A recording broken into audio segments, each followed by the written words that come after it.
ভারতে বাঁধভাঙা পাহাড়ি ঢল ও টানা ভারী বৃষ্টিতে ভয়াবহ বন্যা দেখা দিয়েছে দেশের সীমান্তবর্তী জেলা সিলেট, ব্রাহ্মণবাড়িয়া, ফেনী, হবিগঞ্জ ও মৌলভীবাজারে। কয়েক ঘন্টার মধ্যে এসব জেলায় অন্তত 200 গ্রাম পানিতে ডুবে গেছে। তলিয়ে গেছে পূর্বাঞ্চলের ব্যস্ততম আখাউড়া স্থলবন্দর। প্লাবিত হয়েছে আগরতলা আখাউড়া মহাসড়ক। ফেনীর পরশুরামে পানিবন্দী কয়েক হাজার মানুষকে উদ্ধারে অভিযান শুরু করেছে সেনাবাহিনী।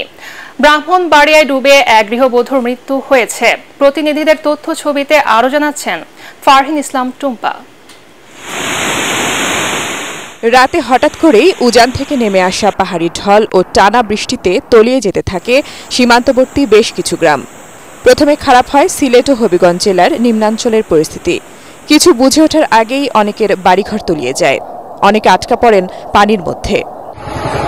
টানা ভারী বৃষ্টি ও সীমান্তের ওপার থেকে আসা পাহাড়ি ঢলে মুহুরী, কহুয়া ও সিলোনিয়া নদীর বন্যা নিয়ন্ত্রণ বাঁধের 27টি অংশ ভেঙে গেছে।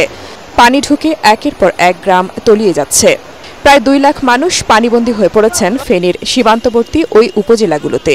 দুপুর থেকে পানিবন্দী মানুষকে উদ্ধার শুরু করেছে সেনাবাহিনী। ব্যবহার করা হচ্ছে স্পিডবোট ও হেলিকপ্টার। হবিগঞ্জে উজান থেকে নেমে আসা পাহাড়ি ঢল ও টানা বৃষ্টিতে এবং খোয়াই নদী ও জালালাবাদ নদীর পানি বেড়েই চলেছে। এরই মধ্যে তলিয়ে গেছে প্রায় 20,000 হেক্টর জমির ফসল। জেলা প্রশাসন, সেনাবাহিনী, পানি উন্নয়ন বোর্ড মাইকিং করে সতর্ক করছে এলাকাবাসীকে।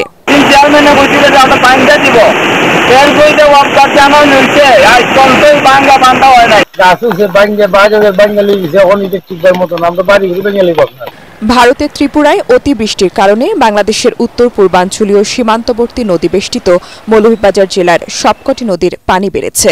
প্রতিরক্ষা বাঁধ না থাকায় পানিবন্দী হয়ে পড়েছে বেশ কিছু গ্রাম। ব্রাহ্মণবাড়িয়ায় 5 ইউনিয়নের 30টি গ্রাম প্লাবিত হয়েছে। সেখানে পানিতে ডুবে এক গৃহবধূর মৃত্যুর খবর পাওয়া গেছে। আখাউড়া স্থলবন্দরে অস্থায়ী বেইলি সেতু তলিয়ে যাওয়ায় আখাউড়া আগরতলা সড়কে বন্ধ রয়েছে যান চলাচল। বন্ধ হয়ে গেছে স্থলবন্দরের আমদানি রপ্তানি কার্যক্রম। ইমিগ্রেশন সেবাও বন্ধ রয়েছে। ওদিকে কুমিল্লায় 3 দিনে 274 কিলোমিটার বৃষ্টিতে কয়েকশো বাড়িঘর পানিতে তলিয়ে গেছে। সৃষ্টি হয়েছে জলাবদ্ধতা, নষ্ট হয়ে গেছে গোমতীর চরের 4000 একর সবজি ক্ষেত। ফারহিন ইসলাম টুম্পা, ATN বাংলা।